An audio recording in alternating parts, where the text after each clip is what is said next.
for Wtf Rc Cars. So we got something that I've not tried before today.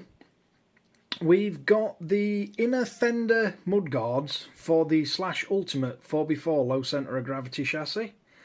I've tried one of the mesh sort of filter covers, and that just seems to somehow get filled with bits of grass and muck, just like it does when it's not on.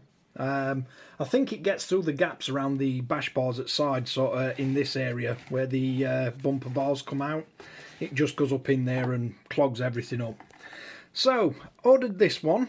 You do have to cut them out yourself, so let's get it out of the box so we can see what we're looking at.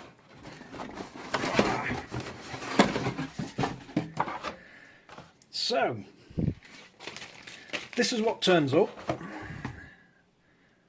So it's vacuum formed, pretty tough, must admit.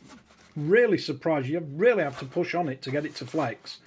But you need to cut these out, and I'm guessing you just follow lines round, but let's have a look what we get, as in what comes along with it in the packet.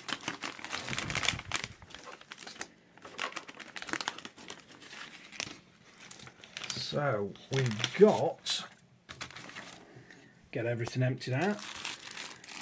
So we've got some nice body scissors. It's nice to get them with it. We've got a whole bunch of screws.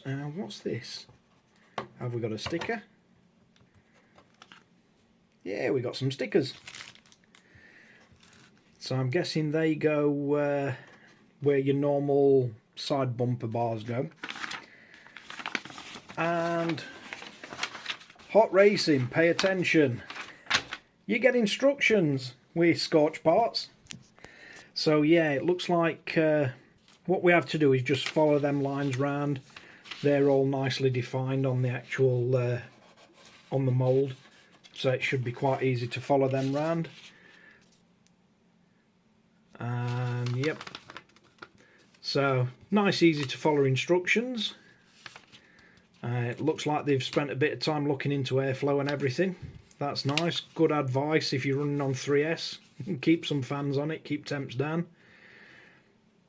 And nice little pictures to show you what you're looking at when you get it fitted.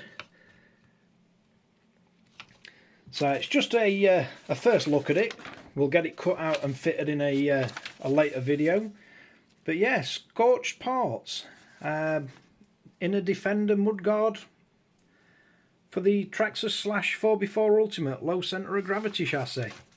Really nice touch that you get the instructions with it and a guide on how to cut them out. Didn't expect getting these with it, so yeah, nice touch. Quite like the fact that they've used stainless steel, so they don't end up all nasty. And these spacers are just to hold it where it should be. I believe they go through the body post mounts. So, thanks again for watching Wtf Rc Cars. If you like and subscribe.